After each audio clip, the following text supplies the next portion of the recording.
Evelyn to Philip, March 23, 1945 and March 24, 1945.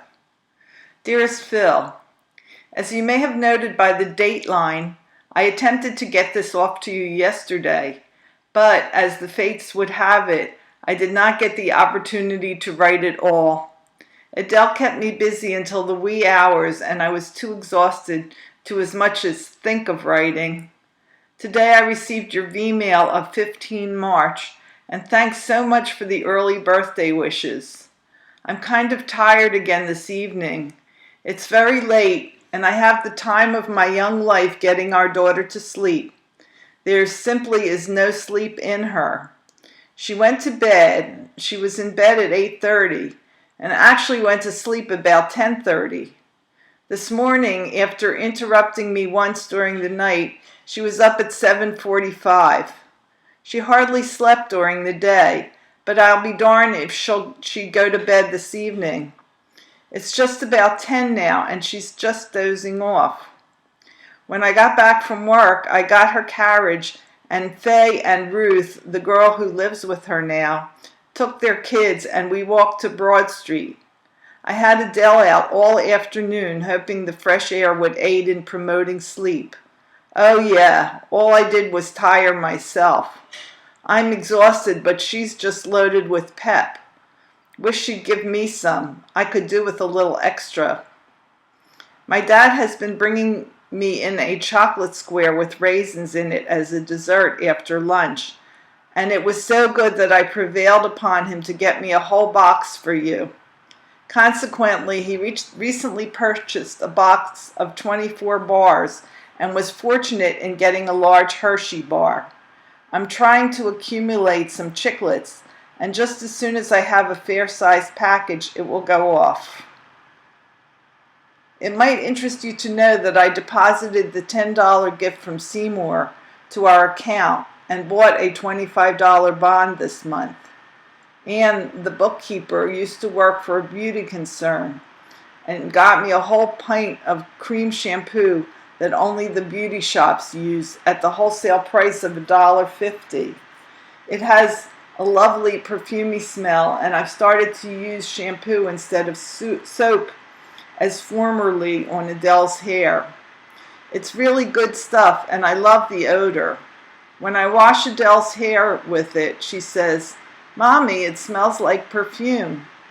Did I tell you that Adele understands quite a bit of Jewish? Well, she does. Ann Presti called me yesterday morning and invited me to a shower to be held on Tuesday night for Marie. I haven't decided whether or not I'll attend, but in all likelihood I will. Mr. Chase, Brighton Beach, had a heart attack, and the doctor has confined him to his bed for the time being. Ethel and Al are going into New York by train tomorrow to pay him a visit. He hasn't been feeling so good of late. Stuart will be a year old on Monday. Doesn't the time fly? Haven't decided what I'll give him as a birthday gift. The weather was beautiful today. My mom had Adele outside all morning and let her nap in the stroller. Adele was in the sun, and my mom didn't realize how warm the sun was. So Adele is sporting half a red sunburned face. I'm going to wash my hair, knit a little bit. I don't think I'll ever finish Adele's sweater in time for the spring season, and hit the hay. In fact, I may just skip everything and hit the hay because I'm very sleepy.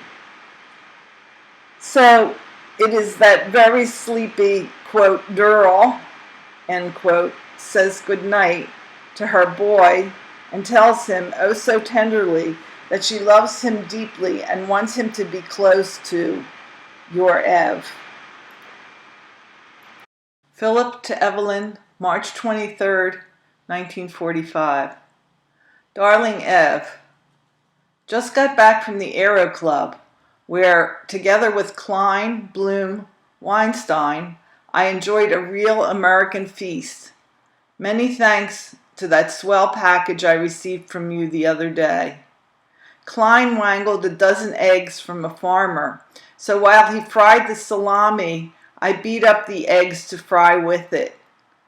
Then we mixed the tuna with the mayonnaise, sliced the cheese, got 24 pieces of buttered bread, put it all on plates, and settled down to a real feed. We all certainly enjoyed it, Chippy, and I know you would have been repaid the trouble and expense you went to in preparing and mailing the package could you have seen how we relished the meal. This afternoon at last your letter containing the proofs of the pumpkin arrived. How can I describe what I felt when I looked at the sweet images of my very own daughter? Even in the pictures, she is so utterly appealing that I felt a sense of frustration because I couldn't hold her in my arms. God, how I long for the day when I shall be able to do so. The pictures themselves are lovely beyond my fondest expectations. I too prefer the sitting pose, but some of the fellows favor the other. However, they are both very good pictures, and I can hardly wait to see the finished article. The pumpkin, I must admit, proved a great surprise to me. I expected her to be big and cute, but not that big, or so very adorable. You're doing a great job of raising her, sweet, and don't think that I've forgotten it for a minute. I'm so very proud of both my chippies. I have only one complaint, if you'll permit me, and that is that you didn't take heed of my wishes and neglected to have your own photo made. I'm still working on the longie of 20 March, darling, but I expect to have it finished by tomorrow. I'll send the proofs back then. Thanks again, honey, for everything. Kiss my precious pumpkin for me, very thoroughly, and know that I will be envying you each kiss.